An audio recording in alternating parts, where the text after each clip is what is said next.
Alright जी, happy new year to all of you and अगला question लेते हैं. Governance parallel infrastructure and economic outcomes in China, USA, India and Pakistan. India से आए ये सवाल. Respected junior sir, good afternoon to you and to everyone tuning in. I hope you and the audience are doing well during this festive period. I prefer to rely on my own wording and do not often turn to AI drafting my emails, as I like to keep my thinking and writing skills sharp. I wanted to share a few thoughts on the topic being discussed, and it felt it would be helpful to structure them more clearly before seeking your feedback. What follows are my brief observations, and I would genuinely appreciate your thoughts and critique on them.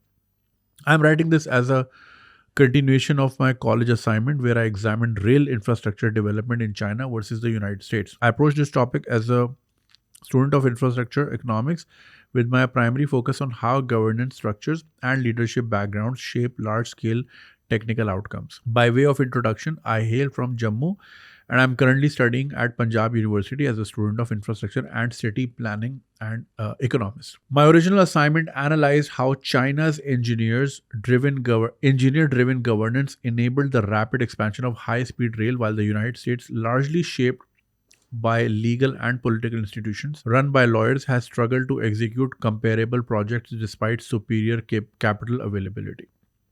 Building upon that framework, I'm adding my own findings on India and Pakistan using the same lens applied to China and USA.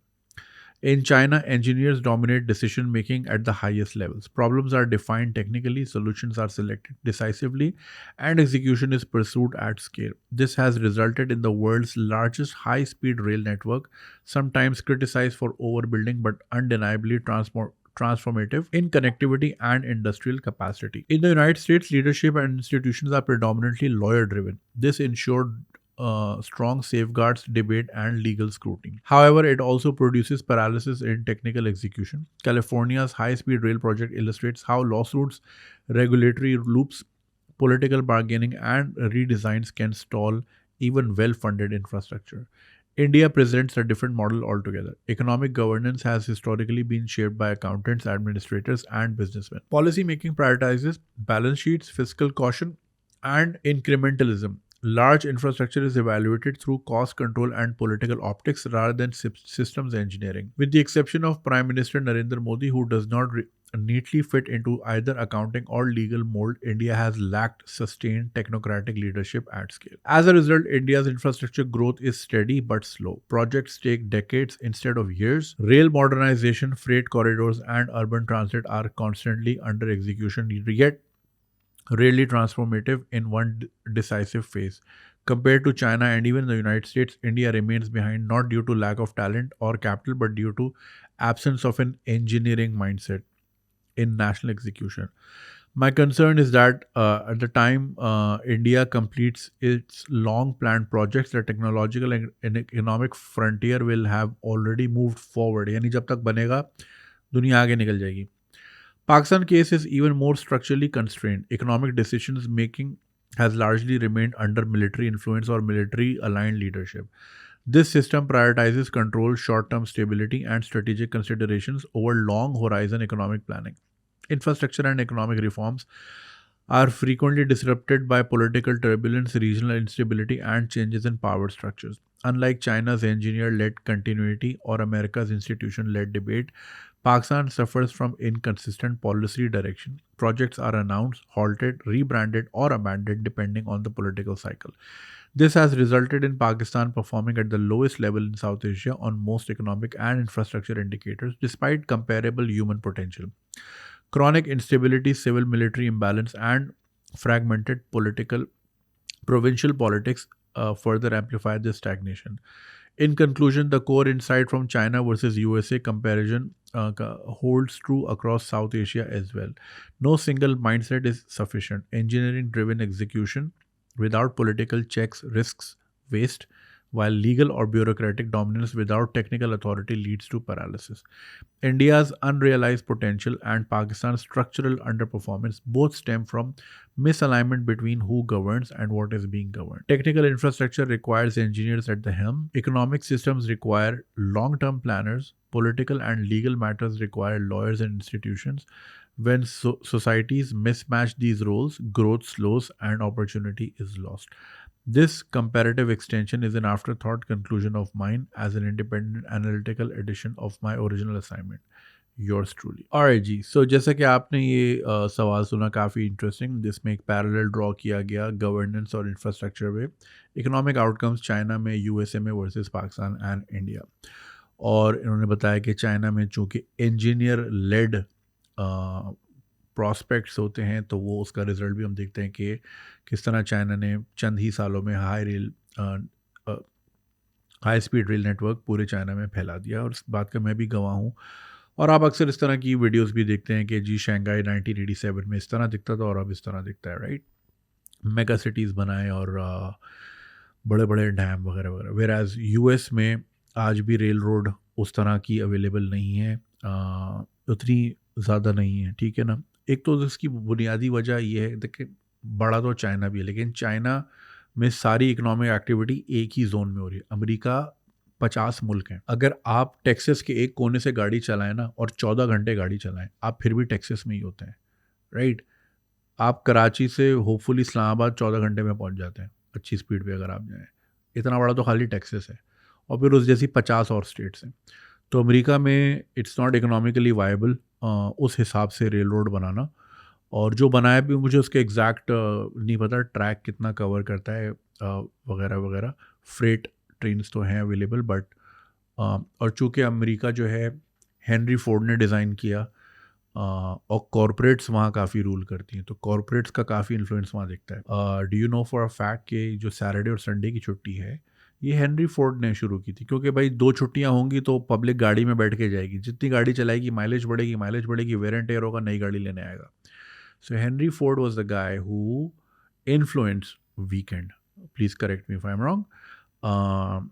इसी तरह हम जो अक्सर ये सुनते हैं, अब मैं मिस्टर फैक्ट्स ऑन हो गया है, मिचलिन स्टार रेस्टोरेंट्स होते हैं। मिचलिन तो टायर का नाम है। एक टायर कंपनी रेस्टोरेंट्स को रेटिंग क्यों दे रही है और उसकी रेटिंग दुनिया में क्यों मानी जाती है? सो मिचलिन का मसला देखें, पुराने ज़माने में चीज़ें वर बिल्ड टू लास्ट, ठीक है, एक चीज़ बनाई है 100 साल चलनी है। बट फिर कंपनीज ने बोला कि भाई इस तरह हम क्या ज़िंदगी में एक ही बल्ब बेचेंगे, जुनेद साहब को हम हर महीने बल्ब बेचना चाहेंगे। तो इसको फिर कहते हैं प्लान्ड ऑब्सोलेसेंस, ठीक है, कि एक प्लान तरीके से, जैसे आपका आईफोन है, हर साल अगस्त में स्लो हो जाता है, क्यों? क्योंकि नया आईफोन आ रहा होता है।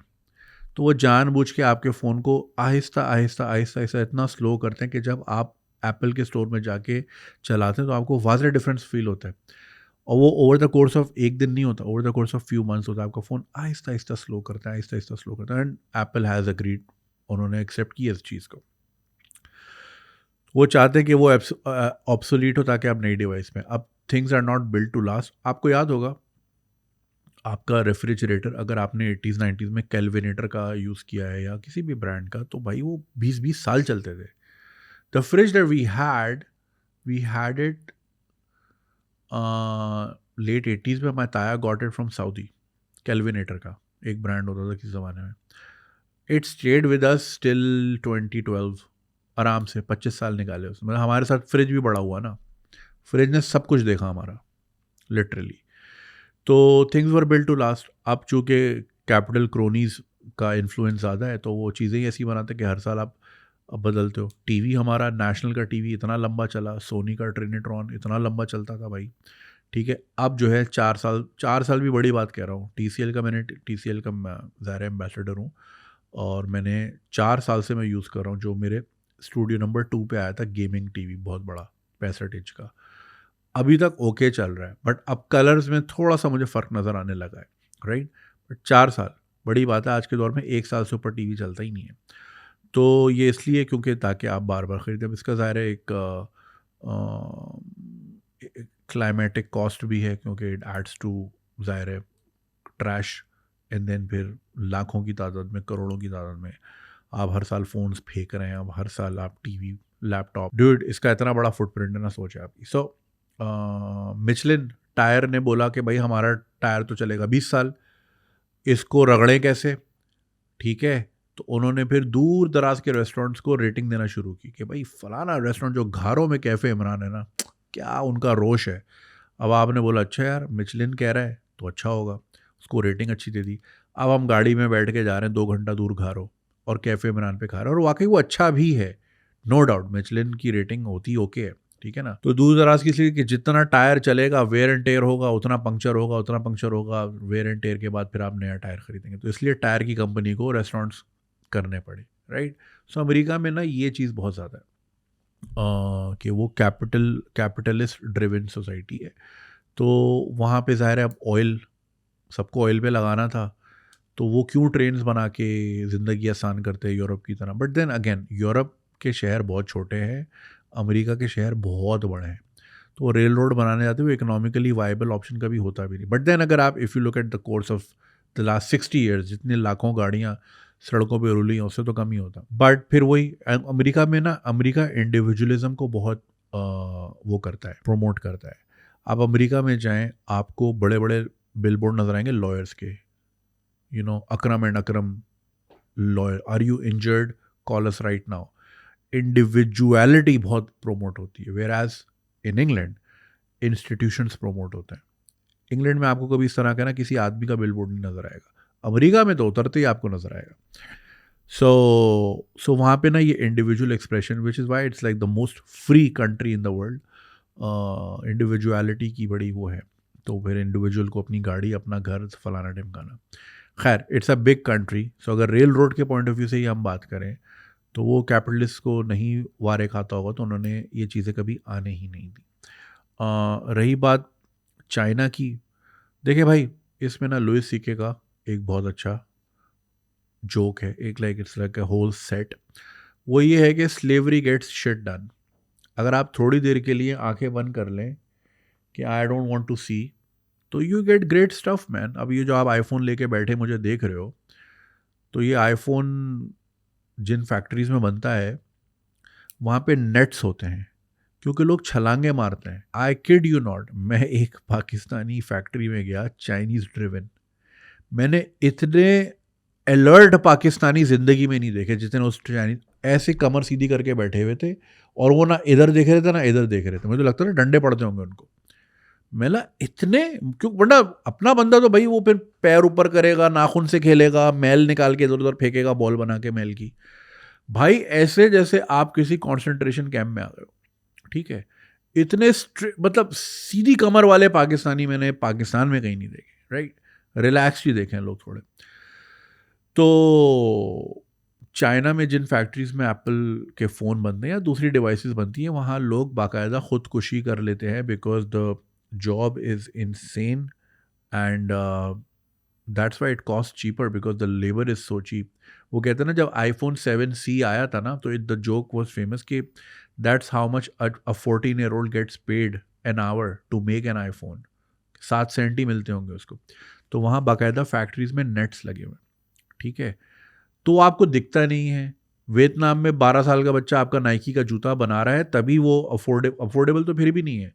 लेकिन अगर आपको एक स्नीकर $500 का या $300 जितने का भी होगा, मैं इस पर इतना मेरा वो नहीं है फोकस, तो वो इसलिए अगर अमेरिका में बने तो वो $1000-1500 का चला जाए भाई।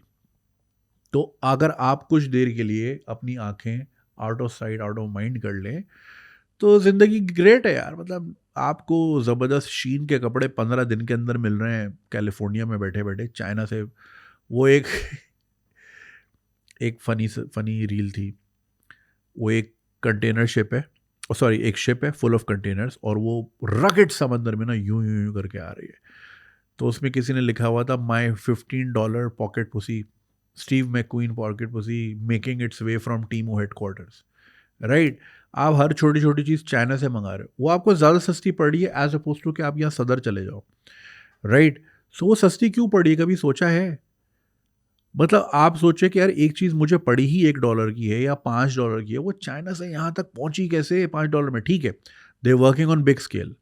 एक इसको कहते हैं ना इकोनॉमिक ऑफ कौन सी इकोनॉमिक्स ऑफ स्केल, कि अगर आप एक सेब पे आपका 10 सेंट बन रहा है, तो आप 1 करोड़ सेब बेचेंगे तो मल्टीप्लाई बाय 10 कर लें, तब आपको फ़ायदा है, गेट इट। तो वो एक इकोनॉमी ऑफ स्केल। तो स्लेवरी जहाँ होगी, लाइफ विल बी ग्रेट।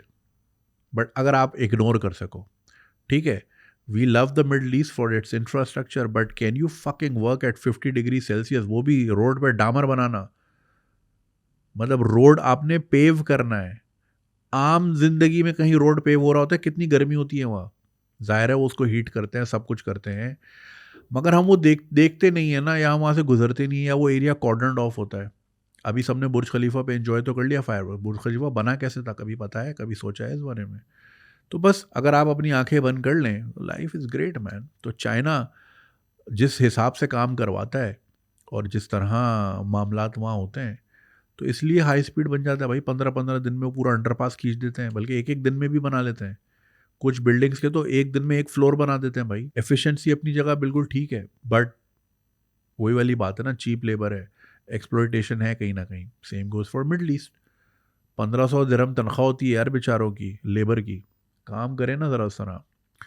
सो जहाँ एक्सप्लॉयटेशन होगी, अब अमेरिका में आप ये कर नहीं सकते, अमेरिका में आपको पूरी वेज देनी पड़ेगी। अभी कॉल सेंटर क्यों है इंडिया में या पाकिस्तान में, बीपीओ इंडस्ट्री क्यों है यहाँ पे? इसकी वजह ये अमेरिका में हायर करेंगे। मैं ट्रांसक्रिप्शनिस्ट क्यों था भाई? मैं इसलिए था बिकॉज ना मुझे मेडिकल मिल रहा था, ना मुझे किसी किस्म का सेवरेंस पैकेज था, मुझे किसी किस्म का कोई इंश्योरेंस नहीं थी, कोई मेडिकल अलाउंस कुछ भी नहीं था।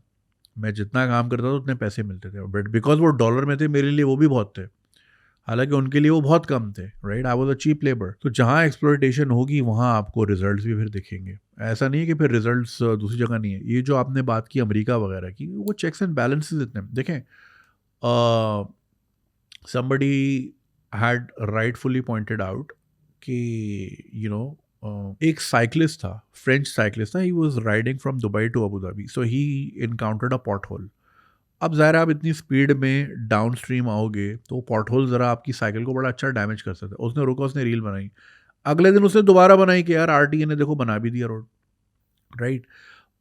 इसी तरह वहाँ पे काम बड़ी जल्दी जल्दी हो जाते हैं। इसी तरह शेंजन में एक कंटेंट क्रिएटर, उसका काम ही यही है, वो छोटी छोटी चीज़ें बताता रहता है कि देखिए ये जो व्हील चेयर का रैंप है ये उखड़ा हुआ है, तो यहाँ से इस डैमेज हो सकता है, अगले दिन वो बना हुआ होता है। आई थिंक वो स्टेट का ही बंदा होगा, चाइना में बोल ही ना दे कोई इस तरह। तो वो एफिशिएंसी इसलिए हो जाती है क्योंकि भाई वहाँ पे ये थोड़ी ब्यूरोक्रेसी, और फिर फाइल बनेगी, फिर वाटर बोर्ड पे जाएगी, फिर केएमसी ऑन बोर्ड है, केडब्ल्यूएसबी ऑन बोर्ड है, एसबीसी ऑन बोर्ड है, केएमसी केडीए, मतलब नाम ही लेते रहो ना आप। तो ब्यूरोक्रेसी आप जितनी बढ़ाओगे उतना ही वहाँ पे स्लो होगा। अमेरिका में लॉ सूट्स तो बात बात पे लॉ सूट, भाई मैं फिसल जाऊँ मैं तुम्हारे कर दूँ, लोग जानबूझ के फिसल रहे होते हैं वॉलमार्ट की पार्किंग लॉट में कि देखो भाई यहाँ पे ये स्पिल था, ये था, वो था। तो जहाँ लॉ सूट्स की बाजार इतना गर्म हो और लॉयर जगह जगह बिल बोर्ड पे आपको कह रहा हो कि कुछ भी हो हमारे पास आ जाओ, तो वो तो फिर होल्ड कराएंगे चीज़ों, फिर चीज़ों की कॉस्ट इतनी बढ़ जाती है कि जैसे आपने कहा कि despite in a place like California वो नहीं हो पाया। किसी ने I think Rory Sutherland, there is this guy, I really like him, is a genius marketeer. ज़रूर उनको देखिएगा, उनके टिकटॉक्स मुझे बहुत अच्छी लगती हैं। He speaks very fluently and of course British है, but like he makes a lot of sense about a lot of things. I think उसने कहा था या किसने कहा था कि इन इन हाँ, आई थिंक एंड्रू टेट ने कहा था, सॉरी मैं बड़ा मेंशन करता हूँ, अब आप ये ना समझे मैं टेट माइंडसेट वाला हूँ, आता रहता है, आई फाइंड हिम फनी। तो उसने यही कहा था भाई दुबई में कोई मसला है, ठग गवर्नमेंट ने बोला भाई ये होना हो जाता है। अब यही चीज़ आप यूरोप में करा लो, पहले वो ब्यूरोक्रेसी में जाएगा, फिर रेड टेप होगी, फिर उसके मैकेनिक्स होंगे, फिर बिड होगी, फिर दिस दैट ये वो कर करके साल लग जाएगा, वो पॉट होल ही नहीं बनेगा। ठीक है। सो जहाँ चेक्स एंड बैलेंसेज हैं वहाँ पे चीज़ें स्लो टाइम लेती हैं। अब फिर अगर आप हम सो ये तो यूएस और चाइना का फ़र्क हो गया। China is like one party regime, और वहाँ पे right person for the right job, basically engineering का काम है तो इंजीनियर ही होगा। ठीक है ना। यहाँ पे डेपुटेशन देखे, एफआईए वाले बेचारे, आप ज़ाहिर है कई अरसों से लोग लान तान कर रहे हैं ऑफलोडिंग के ऊपर या डकी भाई वाले मामले के ऊपर, बट ये तो आप ऊपर की चीज़ है ना। आप उनके किसी एम्प्लॉय से बात तो करें, उनको ग्लास सीलिंग है।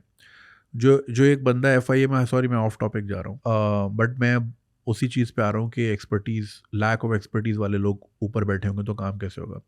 डेपुटेशन ही नहीं होती, मतलब एफआईए, जो एक आदमी ने अपना करियर एफआईए में सिपाही से शुरू किया है, करते करते गया है, वो कभी भी एफआईए का हेड नहीं बन सकता। वो हमेशा डेपुटेशन होगी बाहर से, कोई पुलिस का बंदा आ जाएगा, कोई कहाँ का आ जाएगा, कोई कहाँ का आ जाएगा।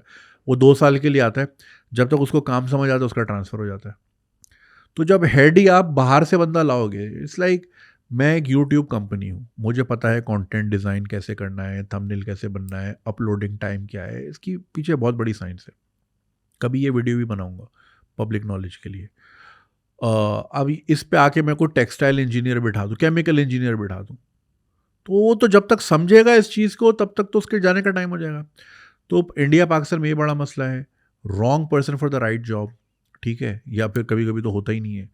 और फिर जो आपने जो पैरेलल ड्रॉ किए हैं, जैसे आपने मोदी सरकार का किया है, सो मोदी के इसमें what I can say is काफ़ी डिपार्टमेंट्स में किया होगा अच्छा काम, but overall when it comes to making cities livable, he hasn't done a great job, and this is something what Indians have told me who live there.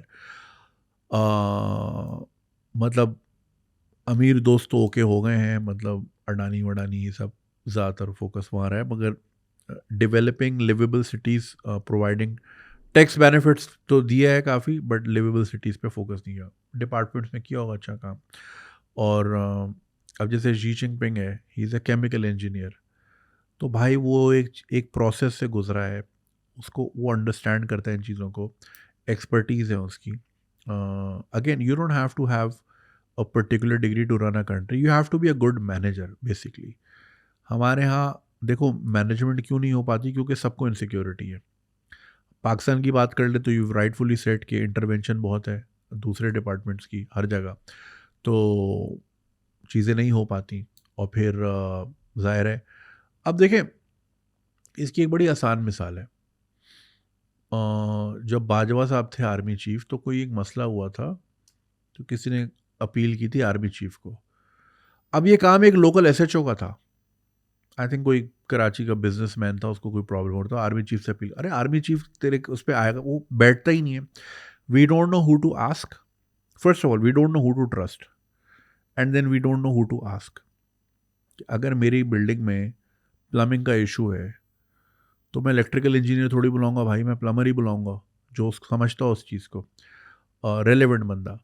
तो हमारे यहाँ अगर जो एसएचओ लेवल का काम भी अगर लोगों ने आवाज़ आर्मी चीफ को ही देनी है कि आप आएँ हमें बचाएं गुंडों से जो हमसे अभी जैसे आपके रियल स्टेट वाले काफ़ी कह रहे थे कि जी भत्ते की बड़ी कॉल्स आ रही है तो आर्मी चीफ कुछ करे।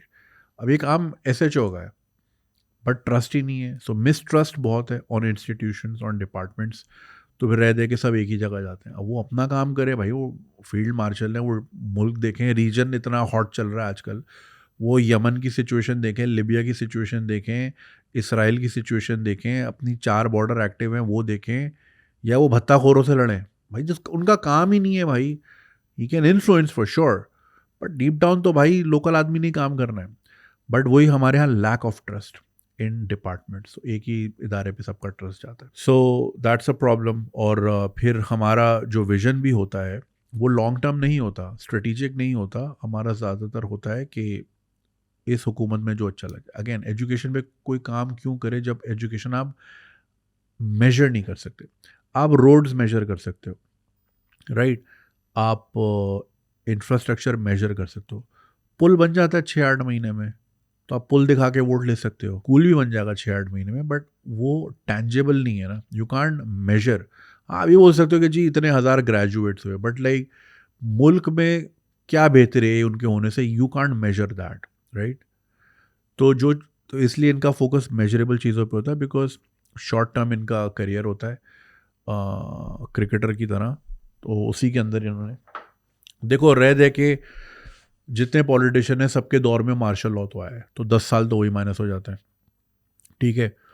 फिर उसके बाद आपको छोटी छोटी विंडो मिलती हैं परफॉर्म करने की, तो अब आपने उसमें फिर यही दिखाना है, रोड्स दिखाना है, हॉस्पिटल्स दिखाने हैं। सो इंस्टीट्यूशन डेवलप हमारे यहाँ नहीं हो पाते, because essentially politicians are reflection of a society. तो सोसाइटी इनसिक्योर है, हमें कुछ पता ही नहीं कल क्या हो सकता है। तो पॉलिटिशियन भी उतना ही घबराया हुआ, उसको भी नहीं पता मैं आज हूँ कब तक रेलिवेंट हूँ। आज मुझसे सब खुश हैं, कल पता नहीं कौन बोले चलो भाई उतरो यहाँ से। तो इसलिए लॉन्जेविटी पे किसी का फोकस नहीं है, इमेज बिल्डिंग पे फोकस है। तो इमेज बिल्डिंग से तो आप एक हद तक ही कर सकते हो ना। You can't fake it till you make it in this line of work. मतलब आपको लॉन्जेविटी तो करनी ही पड़ेगी।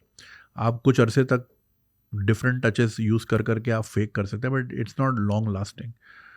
बट चूँकि जिस तरह हम इनसिक्योर हैं, तो पॉपुलैरिटी के लिए वो भी बहुत इनसिक्योर होते हैं और फिर वो भी उन्हीं चीज़ों पे जाते हैं। सो पाकिस्तान के और भी मसले हैं।